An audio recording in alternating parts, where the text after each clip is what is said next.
Alright guys, welcome back to our S500 project car. Today we're going to be installing a Viper performance chip module, and this is what it looks like. Came in a little box, super easy instructions, and it's got a little disclaimer down here. I'll focus on that if you want to pause and read that before you guys order this piece. This is purchased on eBay for $89. I just searched for chip modules for the S500. Did a little bit of research, found that this Viper one seemed to be really good. Claimed to be a much better built one. Didn't have any really crazy amounts of horsepower you're gonna get. I think it said about 30 horsepower, and I think that's doing exhaust and intake. From prior video you just saw, we did the K&N air filters, and then we're gonna be probably adding exhaust to this in the next week, but I'm going to go ahead and add this. From the research I did, you don't have to reset your module when doing the exhaust, so we're going to kind of test that out too. I'll give you guys video updates. But here's the instructions, very easy. First thing you're going to do is remove the key from the ignition, which our key's not in the ignition. You're going to plug in the Viper chip, and the Viper chip is going to be plugged into the ODB port. And you can just Google search where your ODB port is. Almost every car, your ODB port is going to be up underneath your driver's side. And all I did was look down here and see if I can get that to focus. Yep, you'll see right there. That's where that is. So I'm going to go ahead and plug that in right now. Alright guys, I got it plugged in. It was really cool. It lit up a bright red, then kind of flashed a few times, and now it's hard to tell in this video, but it's flickering a bright red. Make sure you get it plugged in correctly. From what I know, there's probably only one way it can go in. I didn't try doing it the other way. I first looked at it, lined it up, and then pressed it in. And we're going to go back to our instructions now and see what it says here.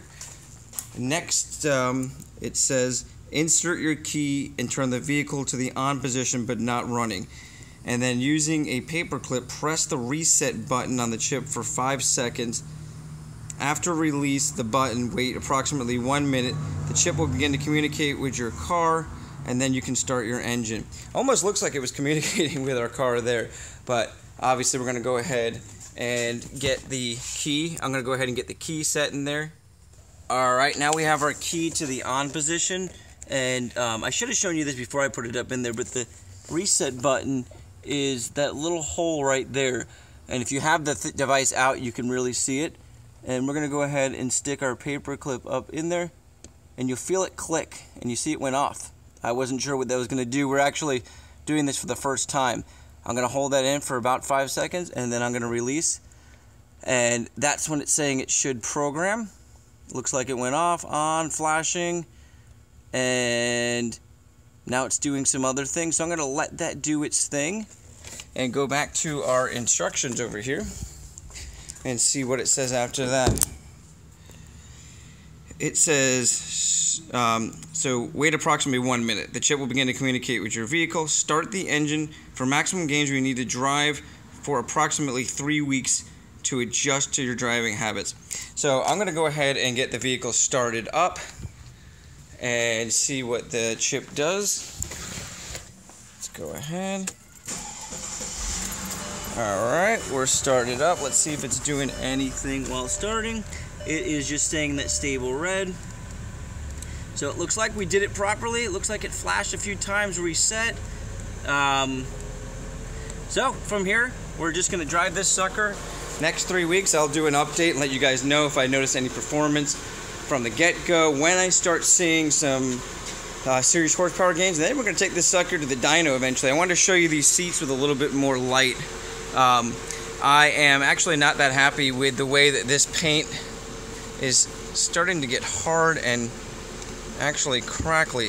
And this is that vinyl paint, so we're testing it out. And like I said, I'm going to do updates on everything we do. And ironically, we actually did a spray paint, just a straight spray paint before, and kind of did it as like a patch job where we lightly misted everything on, and it had real good coverage. And then we took some paint thinner and some sandpaper, roughed it up, and that was my favorite. I mean, that's what we got back here in the back seat. And what I like about this is it feels like the leather, and that's got the paint on it. You know, that's just spray paint, and it's not crackling or wrinkling or any of that type of stuff like the front seat is. So I'm gonna give you guys updates on that too. And once again, I'm gonna show you guys the new car. This is probably one of the more rare cars you're gonna see, and I'm excited that we're gonna start doing some video series on this. This is a Phaeton W12. You know what? Let me go ahead and show you guys some of the interior here, because the car is locked and I do not have the key with me. But I will promise that if you guys tune in, join the channel, watch the videos, we will show full updates of this. You can see the car is immaculate. The interior is amazing, and we just need to get some engine and transmission stuff done to it. It was definitely abused. Somebody bought it for a car to drive back and forth to work and tried to maintain it themselves, and they took some engine pieces out. So we're going to get that back up and running and give you guys some video updates. Subscribe to the channel. We're going to have tons and tons of videos on this in the future. Thanks again. My name's Peter.